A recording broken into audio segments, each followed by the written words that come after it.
So as far as I understand, your engagement has a lot been about maintaining traditional knowledge of indigenous people, for example with agriculture. In Tibet at the moment, the stewardship of the nomads, the traditional Tibet nomads, are in danger. They're being resettled by the Chinese government because the glaciers are melting down and the land is drying out. So at the moment, a lot of these people don't have ownership about their own country, about their own land anymore, whereas for centuries, that's the lifestyle that they've had. So my question would be, what do you think, how is it possible for us to, or how is it possible to empower the nomads to take ownership back of their own land if they have such a big suppressor as the Chinese government? Yes.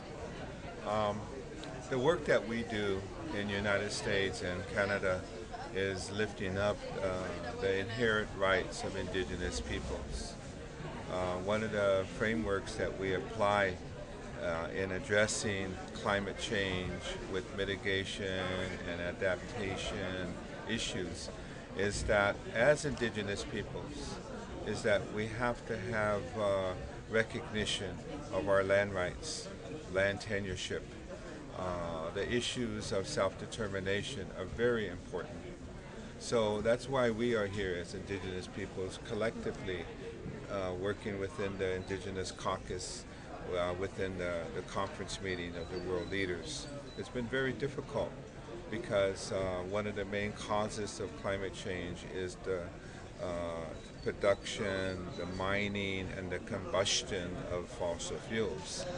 So if you look across the world in many of these developments of oil and coal and other fossil fuels, it's within the backyard of indigenous peoples.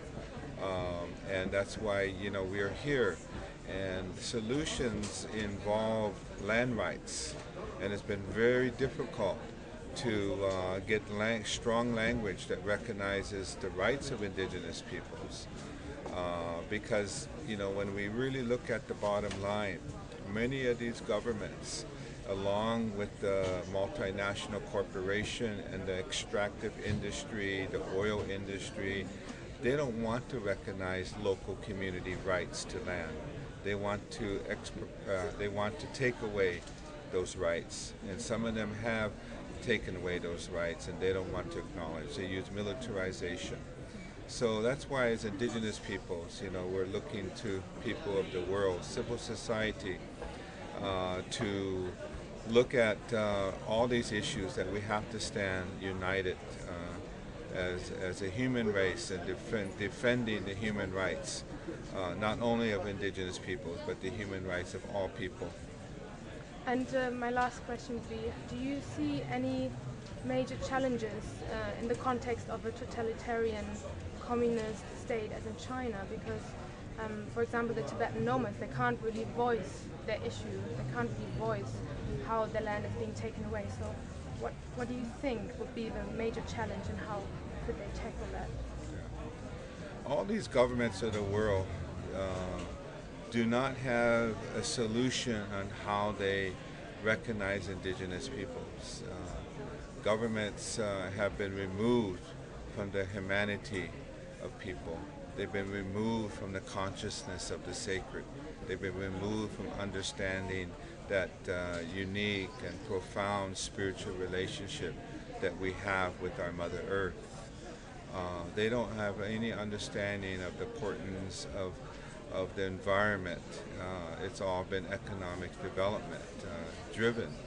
So, we as indigenous peoples in the belly of the beast of the United States, we look at a government that's built around capitalism.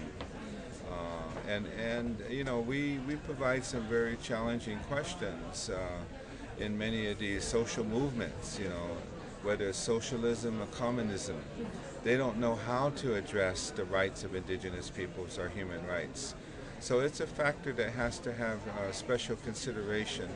But, it's an issue that we have to really deal with because, people are killed, if they try to speak up. That's why here in the Conference of the Parties, as indigenous peoples, we're saying that rights have to be, we're saying that the rights have to be recognized, but we're not just asking for right to participation.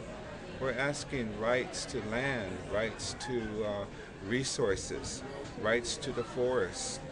And our indigenous brother, who is the president of Bolivia, he's coming next week, and he's been demanding the rights of Mother Earth would be recognized. And that's really too far out for a lot of these governments of the world. They have no more understanding about what the relationship is to Mother Nature and to the land. And any time that you have indigenous people stepping up and speaking out on our rights issue, we're quieted, we're rounded up, put into prison, or we're told to go away. Here, we're not going to go away. We're going to continue to fight for our rights and link rights issue to climate justice.